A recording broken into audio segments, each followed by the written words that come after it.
Guys, the internet is abuzz. Twitter, aka X, is off the chain with this trending news. And no, I'm not talking about President Trump's mugshot. I'm talking about Christine Chandler, aka Chris Chan, the most documented person on the internet. If you remember a couple years back, they got arrested for allegedly sexually assaulting their mother, their elderly mother that has dementia. Yeah, they raped their mother. This case has had their charges dismissed against him. This is outrageous. He essentially got away with it, even after admitting on videotape that they SA'd their mother. Yeah, they gave him the good old Chris Chan Sonichu, if you know what I mean. Now, if you haven't followed Chris Chan's story, go down the rabbit hole. Watch the Geno Samuel documentary, and you guys will be in awe of, holy cow, is this guy even a real person?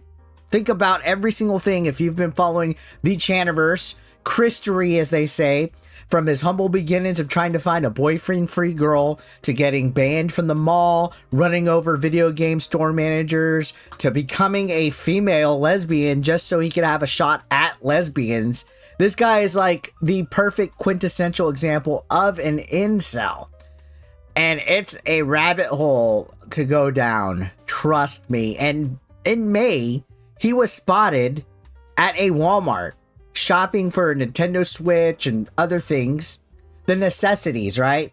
After being in jail for quite some time, and it led to speculation. Holy cow, Chris Chan is out of jail.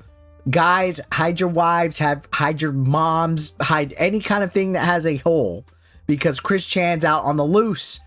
And the world has been silent, waiting to see with anticipation what's going to happen with Chris Chan now. Every time there's a new documentary episode, I'm like, all right, let's watch this, because it's just so fascinating to me. Now, I disavow what he did to his mother, obviously, especially an elderly woman with dementia. Even if it wasn't his mother, let's say it was an elderly woman with dementia that he knew personally and had his way with, taking advantage. That's still pretty disgusting in my book. Regardless of which, let's talk about the topic. He had his case dismissed. The charges are against him.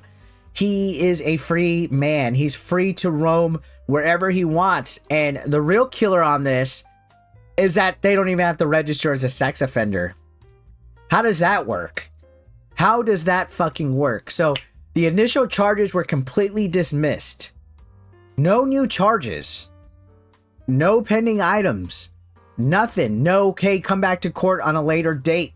Chris Chan is completely free and out roaming the world again. And if you go to their Twitter, they are actually liking tweets as recently as yesterday. So they're back on social media.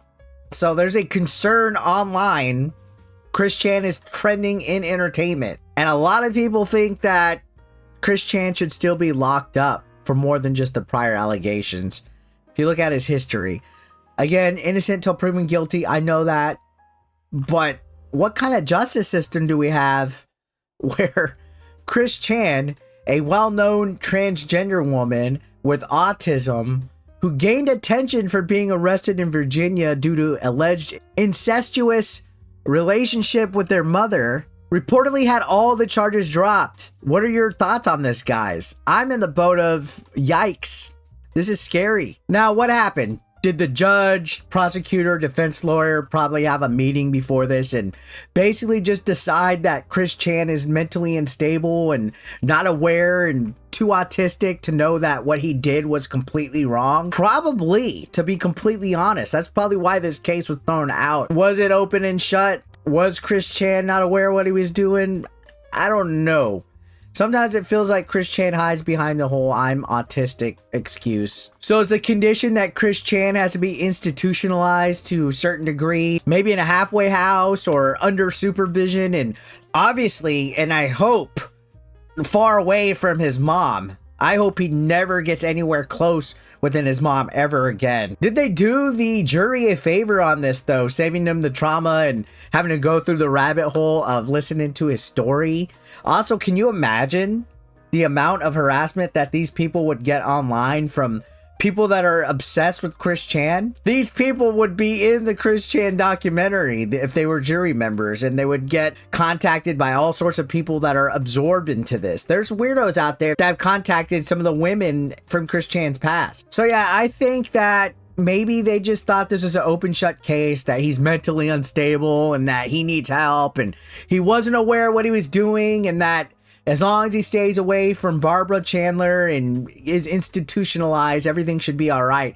But that's kind of the weird thing. Like, it seems like Chris Chan constantly just gets slaps on the wrist and gets to proceed in life with no consequences.